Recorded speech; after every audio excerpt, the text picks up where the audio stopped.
Faut-il porter un costume pour réussir, les amis? Faut-il bien s'habiller pour réussir?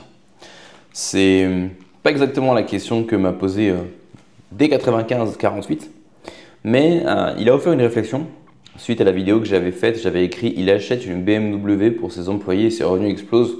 Il était question d'une réponse à un autre commentaire où quelqu'un expliquait qu'il avait payé pour ses équipes de commerciaux des costards et un BMW pour aller démarcher les clients et d'expliquer l'impact positif que ça avait sur son business. Suite à ça, nous avons donc reçu la réflexion de D9548 que je vais lire et ensuite on va y réagir. Il dit la chose suivante. Je suis globalement d'accord avec toi. Malgré le dicton, l'habit ne fait pas le moine. Cela n'empêche pas que l'habit aide à entrer au monastère. Cependant, même si l'exception ne confirme pas la règle, mais, j'ai pas compris là cette phrase, est-il plus courant que ce que l'on pense que des gens qui ont du succès puissent ne pas accorder, voire carrément négliger leur apparence avec le principe qu'ils n'ont approuvé, on n'inclut pas les rappeurs ou les sportifs. Voilà, il y a des fautes, hein, mais en gros l'idée de base c'est qu'il y a des gens qui s'habillent mal pour montrer qu'ils n'ont rien approuvé. Je garde en tête cette idée et je vais réagir dessus quand j'aurai terminé de tout lire. Je vais citer quelques exemples de l'autorité sur YouTube. Il nous parle de Akram, OG Akram, qui est le fils d'un célèbre homme d'affaires saoudien, et de Nahed OG, une entrepreneuse syrienne. Donc, en fait, non, Akram, c'est le fils de ces deux personnes-là. Et bien évidemment, il nous parle d'un mec complètement aberrant qui s'appelle GMK, qui lui aussi vient d'une famille riche. Les deux font du contenu sur les voitures de luxe. Et les deux, on les aperçoit régulièrement, voire tout le temps. GMK, je crois qu'il est tout le temps en survêtement. Je pourrais en citer d'autres, même si je doute que pour des rayons d'affaires ou événements, je me doute qu'il s'habille de façon plus formelle. Pas forcément. Je vais réagir dessus aussi. Ce qui n'empêche, laisse s'interroger sur le fait qu'à partir d'un stade, on peut ne plus se soucier de l'apparence. C'est vrai. Et encore. Je pense parfois à des personnes âgées qui vont combiner le costume et basket car c'est plus confortable. On laisse encore un autre terrain et ils n'ont plus à faire leurs preuves. Ou alors il pose la question à la fin, est-ce que ça reste une erreur stratégique mais reste toléré en fonction du statut? Alors là, il y a plusieurs choses à dire. Déjà, commençons par le premier argument qu'on entend très souvent, c'est en gros, s'habiller mal serait tu vois, un signe de je peux me le permettre. Et dans certains cercles très particuliers, c'est vrai, ce sont des cercles où vraisemblablement 99% de la population n'y ont pas accès, mais je vais vous donner un exemple. Tu participes à une réunion d'actionnaires et ils portent, à New York par exemple, portent tous le costume cravate et toi tu arrives, tu es en t-shirt basket. Ou bien tu es clairement au-dessus de tous ceux qui sont dans la pièce et auquel cas effectivement cette tenue va envoyer un signal. Ou bien tu es à leur niveau ou tu es en dessous d'eux, auquel cas ne fais surtout pas ça. Maintenant, même pour la personne qui peut se le permettre, qui peut se permettre effectivement de mal s'habiller parce qu'elle se dit j'ai rien à prouver. Est-ce que ça lui donne vraiment l'avantage de faire ça? La réponse est non. Mal te saper ne te donnera jamais un avantage. Tu peux te le permettre si tu es vraiment au-dessus du lot, mais imaginez que ça va te donner un avantage dans le sens où tiens, je vais mal me saper, mais en fait ici il n'y a que les mecs en costard. Ce qui n'arrive jamais, hein, pour 99% d'entre vous, vous n'allez jamais vous retrouver dans un endroit où il n'y a que les mecs en costard. Mais se dire, mais moi en fait je suis avec un endroit où il n'y a que les mecs en costard, par exemple une réunion business, et je vais venir en t-shirt pour montrer que je suis au-dessus de tout ça et pour me différencier. Du coup les gens vont percevoir que j'ai plus de valeur parce qu'ils vont se dire, tiens il s'habille en jogging, donc c'est qu'il s'en branle, donc c'est qu'il est au-dessus de tout le monde, donc j'ai envie de faire du business avec lui. Ça va jamais se passer comme ça. En fait le mec qui peut se permettre de mal se saper, tout le monde le connaît déjà. Donc même s'il s'habillait bien, il serait tout aussi bien traité. Du coup, la question pour lui, c'est plus une question de savoir est-ce que j'ai approuvé quelque chose ou pas, c'est une question de savoir comment est-ce que j'aime m'habiller. Et bien s'habiller, ce n'est pas non plus qu'une question utilitaire. On ne s'habille pas bien que pour se la péter ou pour avoir plus de chance en affaires, c'est pas que pour ça. Il y a aussi une question de sensibilité. La façon dont tu t'habilles, c'est un peu la même chose que la musique que tu écoutes. Tu vois? Ou je sais pas moi.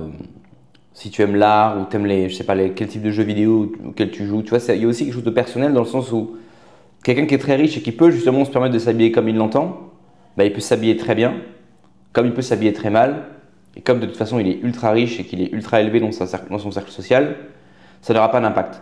Je pense que les gens préfèrent, ça dépend quel genre, mais ça dépend, mais dans certains cercles sociaux, ce sera quand même davantage apprécié que quelqu'un de riche s'habille correctement, précisément parce que ça montre, c'est une forme de respect de la part du riche. C'est-à-dire que le riche, par exemple, autour de lui, il n'y a que des gens qui sont bien habillés, lui également fait un effort par respect pour ses collaborateurs pour bien s'habiller. Que s'il s'habille mal, il envoie clairement le signal, je m'en bats les couilles. Et évidemment, ses subordonnés ou les gens qui cherchent à faire des affaires avec lui vont passer outre, évidemment, parce qu'ils ont besoin de lui, ils ont besoin de faire des affaires avec lui, ils ont besoin de ce contact-là. Mais tu vois, il y a le côté, moi j'ai fait l'effort de m'habiller, toi t'es en short. À un niveau inconscient, tu vois, le message qui est envoyé, c'est clairement ça, c'est clairement moi je m'en bats les couilles. Alors que si tu t'es friqué et tu fais l'effort de bien t'habiller, ça peut envoyer une image à tes collaborateurs de respect, que tu les respectes. Ça dépend vraiment des cercles sociaux parce qu'évidemment, vous savez qu'il y a aussi des sociologies où c'est l'inverse en fait. Par exemple, les gauchistes par exemple ne supporteront pas de voir un entrepreneur riche en costume, ça leur donne des boutons. Alors qu'un rappeur en jogging qui bouffe un kebab au milieu d'un bel appartement sur les Champs-Élysées, ça va moins les choquer. Ça va dépendre à quel public vous vous adressez. Mais effectivement, il y a des gens qui ont effectivement qui ont déjà un statut social ultra élevé, auquel cas leur tenue vestimentaire va avoir beaucoup moins d'impact. Mais je pense que ces gens-là bénéficieraient quand même de s'habiller un petit peu mieux. Mais ça va dépendre qui. Et justement là, tu vas prendre des exemples où ce ne serait peut-être pas dans l'intérêt de ces gens-là de s'habiller correctement. Tu vas me parler déjà tu me parles donc de gosses de riches. Donc Akram, je ne le connais pas. On va y regarder très, très rapidement qui c'est. Tac. Regardez qui c'est très rapidement. Hop. Akram Junior Daily. Je vais écouter comment il parle. Salut la famille, j'espère que vous allez bien. Aujourd'hui, une petite vidéo qui, je pense, vous fera plaisir. On est actuellement sur une base aérienne, je ne sais pas où c'est. Ok, il s'exprime très bien. Alors, de toute façon, il y a plus ou moins déjà la réponse à la question. Il est déjà riche, le mec. Non seulement il est riche, mais en plus, il possède des biens qui lui permettent de très facilement buzzer sur Internet, à savoir des voitures de luxe. Donc pour lui, la question ne se pose même pas en fait. Si ses parents ne l'ont pas éduqué avec une certaine sensibilité par rapport à certaines choses, ça devient une question d'éducation. C'est si les parents ne lui ont pas inculqué une certaine sensibilité, ben tout simplement il va s'habiller ou bien comme tout le monde s'habille, ou bien il va s'habiller comme lui il aime bien s'habiller. Peut-être qu'il aime s'habiller avec des survêtements. Il y a aussi ce côté-là, tu vois, c'est quand tu vas faire du contenu où tu vas grosso modo montrer des voitures de luxe, si en plus tu t'habilles comme un aristocrate et tu parles comme un aristocrate, ça peut vraiment énerver le public. Donc il y a des gens qui veulent en fait contrebalancer les produits qu'ils montrent à leur audience, savoir des produits de très grand luxe, avec une attitude très décontractée. Généralement, c'est ce que la plèbe apprécie le plus, parce que les gens se disent « lui, il me ressemble, il parle comme moi, il s'habille comme moi, mais il est dans le luxe, ça veut dire que moi, peut-être un jour, je pourrais accéder à ce luxe. » Alors que quand tu es dans le luxe, mais que tu as des manières, une tenue vestimentaire et un vocabulaire et des références culturelles et des goûts qui sont complètement différents du reste de la masse, ce que la masse perçoit, c'est lui, il est dans l'abondance, lui, il a une vie de rêve, mais lui, il est très très différent de moi. Je ne pourrai jamais devenir comme lui. Et ça frustre énormément les gens. Donc il y a peut-être cette volonté de parler et de s'habiller un peu comme tout le monde, finalement pour créer du lien avec son public. Ou bien tout simplement le gars il s'habille parce que c'est comme ça qu'il s'habille tous les jours et il n'y a aucune raison pour lui de changer son style vestimentaire puisque quelque part lui son but c'est de montrer des voitures de luxe quoi. Tu vois ça, à aucun moment un fils de millionnaire qui monte des Ferrari sur internet va se dire est-ce que je devrais mettre un petit polo pour me faire bien voir, ça n'a pas de sens tu vois. Et également après GMK. Donc GMK c'est pareil, alors GMK c'est un mec très sympathique mais tu vois GMK sa façon de parler, on ne sait jamais vraiment d'où vient la fortune de GMK, mais en tout cas, sa façon de parler, pour moi, il me semble évident que GMK n'a pas été… Enfin, comment dire ça sans passer pour un enfoiré. Tu vois, GMK, j'y parle un peu comme un banlieusard. Tu vois, c'est un peu comme… On a l'impression que c'est un mec qui est né en banlieue, qui a évolué avec des banlieusards. S'il n'avait pas tout cet argent, GMK, ce serait un mec qui serait vigile dans un centre commercial, tu vois ce que je veux dire. On voit qu'en termes d'éducation, il a reçu une éducation ou bien populaire, ou bien peut-être que ses parents avaient tellement de fric que, je sais pas, pour une raison X ou Y, son père était toujours à l'étranger et que pendant que son père faisait des affaires, lui, il a été élevé peut-être dans une cité en France, et c'est une fois uniquement qu'il avait 8 ans ou 9 ans, peut-être qu'il a bougé sur Monaco, mais que du coup, en 8 ans pendant 8 ans, il a vécu dans une banlieue, il y a des codes qu'il a assimilés, etc. Et pour le coup, il y a une cohérence totale entre le personnage de GMK, son vocabulaire et sa tenue vestimentaire. C'est quelqu'un qui est très populaire, sauf que il est très riche. Pour lui, ça n'aurait pas de sens de porter des costumes ou quoi. Et encore une fois, que ce soit une question de sensibilité, à mon avis, c'est pas du tout sa sensibilité, que ce soit une question utilitaire, ça ne lui serait d'aucune utilité. Il n'y a pas de raison pour lui de porter des costumes, ou même, c'est même pas la question de porter des costumes, c'est de mieux s'habiller. Même au contraire, le public de GMK, c'est des gens de tous les jours qui aiment voir un type de tous les jours friquer, rouler dans des belles bagnoles. Et c'est pourquoi, tu vois, très souvent, GMK, ce que les gens disent souvent, c'est « Oh, il est trop humble, il est trop humble ». C'est ce que je disais tout à l'heure, c'est parce que la plèbe adore voir des gens qui humbles, entre guillemets. Humble, ça veut dire qu'ils parlent comme eux, qu'ils s'habillent comme eux, mais dans le luxe. Parce que ça leur donne un message d'espoir. Ils se disent, moi aussi, je pourrais être comme lui un jour. Peut-être qu'un jour, moi, je serai comme lui. Ça n'est pas inaccessible aux gens comme moi. Vous voyez ce que je veux dire? Et donc, voilà. Donc, pour eux, effectivement, si ta question est, est-ce que c'est une erreur stratégique et tout? Non. Pour eux, ça ne changerait rien. Ils pourraient mettre un costume, ce serait peut-être un branding un petit peu différent. Ça ne changerait rien. GMK, c'est un colosse d'1,90 m qui parle comme une racaille, qui dit tout le temps le mot aberrant et qui monte des super magnoles. C'est ça sa brand. Je dis pas ça pour le critiquer, c'est ça sa brand. Tu vois, c'est sa brand. S'il portait des costumes, ce serait ce serait bizarre. On dirait mais qu'est-ce que ça vient faire là? Tu vois ce que je veux dire? Et pour Akrab, c'est pareil. Ça n'est pas. Ils sont déjà riches. Donc après, c'est à eux de voir. Et quand on est déjà riche, ça va dépendre du milieu qu'on fréquente. Est-ce qu'on est riche, nouveau riche ou riche old money? Et ça va dépendre aussi tout simplement de notre sensibilité, de nos goûts. Parce que comme on est friqué, on fait ce qu'on veut. Très bien. Alors, ensuite, tu nous dis la chose suivante. Il nous dit, voilà, je me doute que pour des réunions plus formelles, ils vont s'habiller de façon plus formelle. Pas forcément. Ils n'en ont pas besoin. Si GMK doit faire un partenariat avec une marque, il va y aller en tant que GMK. Donc, il va se présenter à cette marque, à ce partenaire business, tel qu'il se présente sur YouTube. Donc, il y a de très très fortes probabilités qu'il soit sapé exactement comme il est sur YouTube. Et la marque qui va faire un partenariat avec lui, si par exemple, je prends un exemple, s'attend à le voir débarquer tel qu'on a l'habitude de le voir sur Internet. Sachant que de toute façon, la marque en question qui va traiter avec lui, ils en ont rien à foutre de comment il sape. Ce qu'ils voient, c'est son nombre d'abonnés, son taux d'engagement, est-ce que ça va rapporter de l'argent, c'est ça qu'ils regardent. Tu vois? Donc je pense qu'ils ne s'habillent pas de façon plus formelle. Peut-être que s'ils vont à un mariage, par respect pour le... Toi, je te parlais tout à l'heure d'une question de respect. Par respect pour leur pote qui va se marier, ils vont peut-être mieux s'habiller dans ces occasions-là. Peut-être que si demain il doit aller au tribunal, alors là peut-être qu'il va faire un effort. Je pense que pour des réunions business, il va se présenter tel qu'il se présente à son public, à savoir en survêtement, tout simplement. Parce que ça n'a pas vraiment d'importance pour lui. Alors, après, dans la deuxième partie de la vidéo, je vais vous donner des exemples pour vous montrer quelles sont les situations où pour vous, ça fait sens de mieux vous habiller. Ça ne veut pas forcément dire porter le costume, ça ne veut pas dire avoir des tenues excentriques comme j'ai là. Tu vas pas aller dans une réunion de business avec un peignoir, une cravate multicolore, un gilet, tu vois ce que je veux dire? On parle de costume très sobre, très classique, tu vois. Je vais vous parler des situations donc, où mieux s'habiller, avec ou sans un costume, va vous être utile. Et vous allez voir que pour vous, qui regardez la vidéo, pour 99% d'entre vous, en réalité, évidemment pour GMK, pour Akrab, ça ne sert à rien. Et même, c'est pas...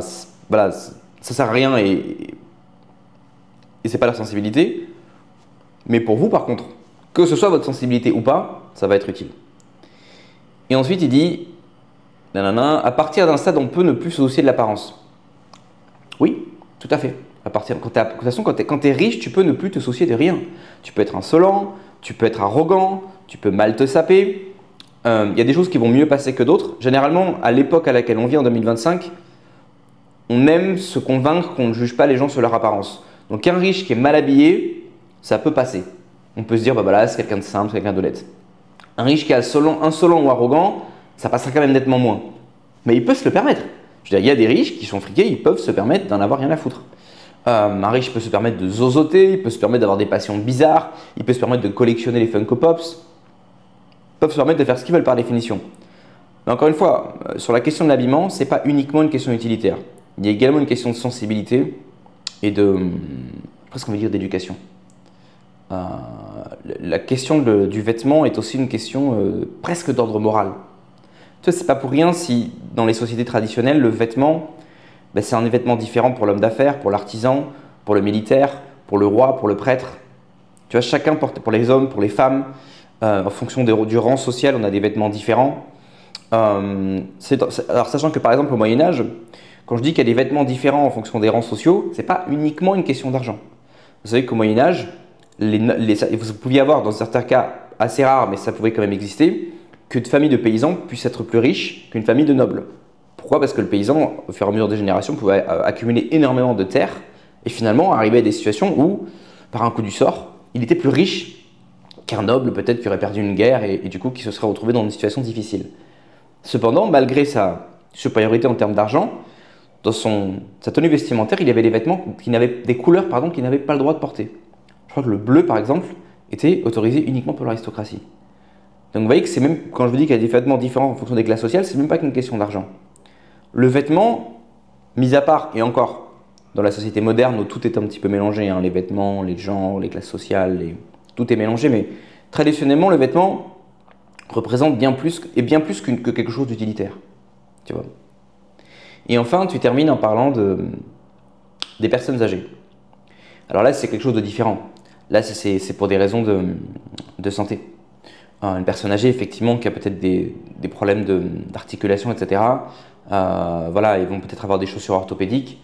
Voilà, évidemment, ça n'a plus rien à voir avec la question de l'élégance, ni de l'utilité, puisque quand on est âgé, a priori, à part certaines exceptions, une personne âgée, elle ne va pas se dire « Allez, je vais aller en ville, je vais monter des business, je vais rencontrer des gens ». C'est quelqu'un, généralement, ce sont des gens qui vont s'habiller tels qu'ils se sont toujours habillés. D'ailleurs, si les personnes âgées s'habillent de manière assez élégante, de moins en moins d'ailleurs, hein, mais c'est pas parce que les vieux s'habillent bien, c'est parce qu'ils sont toujours habillés comme ça.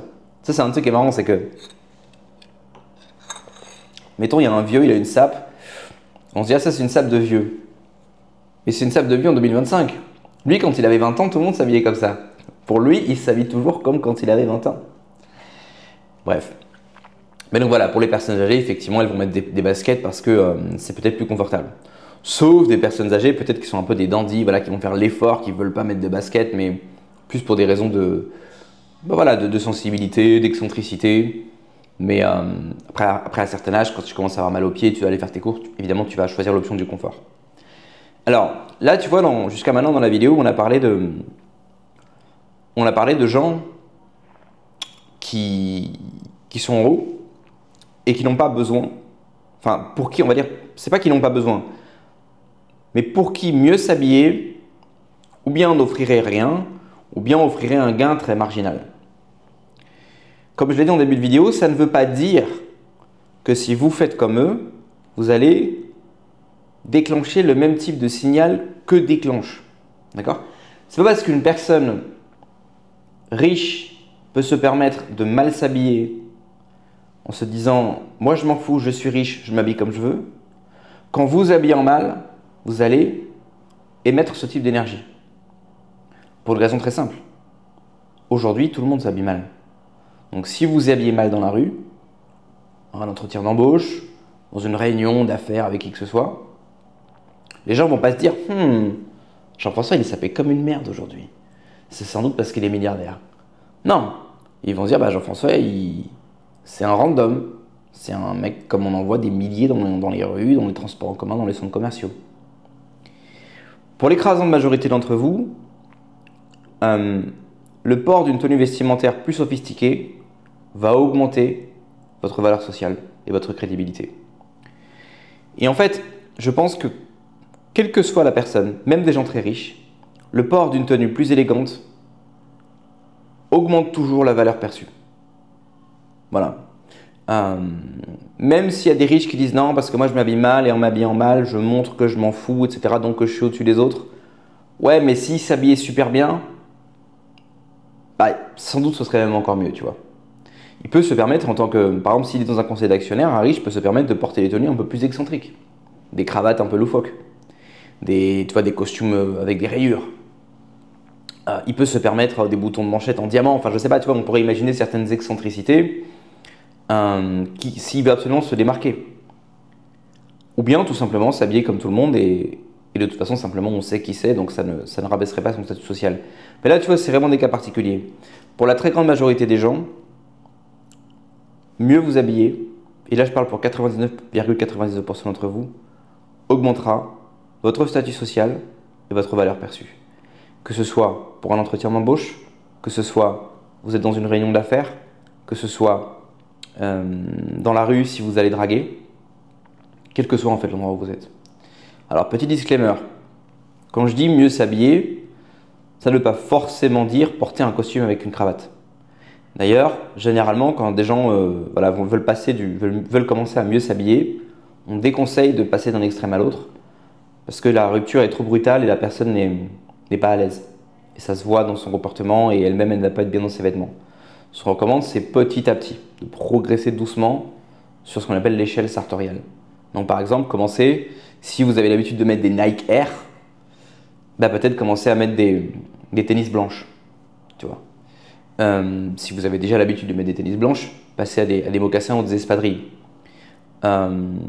Et cherchez à monter petit à petit. Si vous êtes au contraire vous êtes un peu plus couillu, vous pouvez aller beaucoup plus vite et directement commencer à porter des costumes. Peut-être que vous serez un peu mal à l'aise. Je rappelle que si vous cherchez à changer trop brutalement de tenue vestimentaire au sein d'un même cercle social, votre cercle social vous tirera vers le bas. Ça, c'est classique. Donc si vous êtes vous êtes au travail, vous êtes à la fac, tout le monde est en jogging, et que du jour au lendemain vous arrivez en costume, vous avez intérêt à porter vos couilles, parce qu'on va vous faire des remarques. Il y a des gens qui le font. Il y a des gens qui, je vois même des étudiants maintenant sur Instagram qui vont à la fac en costard. Donc là, franchement, c'est une grosse paire parce que j'aurais peut-être pas osé moi. Il y a des gens qui ont effectivement le courage de faire ça. Il faut une personnalité bien trempée. Mais pour la majorité d'entre vous, essayez d'augmenter doucement. D'accord? Et vous serez mieux traité, vous serez mieux perçu. Et vous vous percevrez vous-même aussi différemment. Ça va avoir un impact sur votre propre mindset. Voilà ce que je voulais vous dire dans cette vidéo, les amis. Mettez-moi des commentaires, dites-moi ce que vous en pensez. Est-ce que qu'est-ce que vous pensez justement de la tenue vestimentaire? Est-ce que pour vous c'est purement utilitaire? C'est genre je m'habille bien pour avoir plus de business? Ou est-ce que pour vous c'est genre plus une question d'esthétique, de sensibilité? Ou est-ce que pour vous c'est juste une question de confort? Moi je dois m'habiller uniquement pour être confortable. Dites-moi ce que vous en pensez en commentaire et je vous retrouve demain pour un nouvel épisode sur Père Digital. Ciao les amis.